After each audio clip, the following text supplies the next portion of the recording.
নতুন বছরে নতুনভাবে নতুন করে দিনগুলো শুরু করে ফেললাম। তো বড়মশাইয়ের আমার পছন্দের প্রিয় ঘুগনি মুড়ি দিয়ে আমরা সেদিনকে টিফিনটা সেরেই ফেলেছিলাম। শুধু প্রিয় টিফিন ছিল না, সাথে কিন্তু প্রিয় লাঞ্চও ছিল। এখানে ভাত, লেবু, পাঁপড়, শসা, পটল চিংড়ি, মাছের ঝাল, সাথে কিন্তু টক টক মিষ্টি মিষ্টি আম আর টমেটো দিয়ে চাটনিও ছিল। গরমকালে বেশ ভালো লাগছিল। তারপরে চলে গিয়েছিলাম বিকালবেলা ছাদে একটু ঘুরুঘুরু করতে। সাথে কিন্তু মিলিসোনাও ছিল।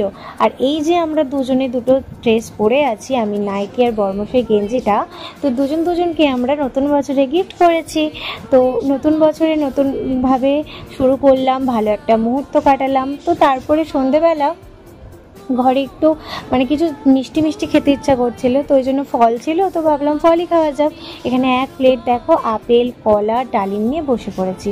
আর আমরা খাবো, মিলিসোনা খাবে না, এটা কি করে হয়? ওই জন্য মিলিসোনাকেও একটু খাইয়ে দিলাম। মিলিসোনা তো মনের আনন্দে খাচ্ছিল। তারপরে আমরা এখানে বেরিয়ে পড়লাম একটু ঘুরু করতে। তো ফার্স্টে চলে গিয়েছিলাম ও বাড়িতে একটু দেখা করতে। যাওয়ার পথে একটু মিষ্টি নিয়েছিলাম, নতুন বছর বলে কথা, মিষ্টি মুখ করাবো না, এটা তো একদমই চলবে না।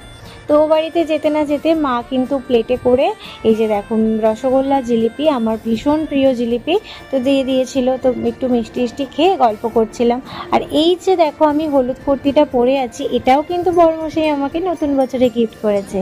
তো তারপরে চিকুসোনাকে টাটা করে বেরিয়ে পড়ছিলাম। আর চিকুসোনা ঘরের মধ্যে যতটাই শান্ত থাকে, বাইরে বেরোলে কিন্তু বদমাইশিটা ওর বেশিই বেড়ে যায়।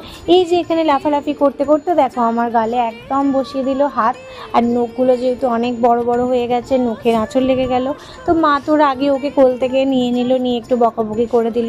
ওকে টাটা করে আমরা বেরিয়ে পড়েছিলাম, আন্দুলে চলে গিয়েছিলাম। আর এই যে বড়মশাই যে ইয়েলো কালারের টি শার্টটা পরে আছে, এটা আমি বড়মশাইকে বার্থডেতে গিফট করেছিলাম। বাবুর পড়ার সময় হয়েছে এই পয়লা বৈশাখে।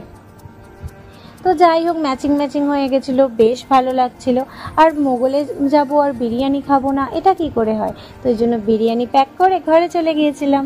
তো নতুন বছরটা আমরা এইভাবেই কাটিয়েছিলাম। তোমরা কেমন করে কাটালে আমাকে কিন্তু কমেন্ট করে জানিয়ে যেও। আর ভালো লাগলে লাইক, কমেন্ট, শেয়ার, ইউটিউব থেকে দেখলে সাবস্ক্রাইব, ফেসবুকে যদি ভিডিওটা দেখো তাহলে একটা ফলো করে দিও। সুস্থ থেকো, ভালো থেকো, নতুন বছর ভালো করে কাটাও। নতুনভাবে আবার অন্য ব্লগে দেখা হচ্ছে। বাই।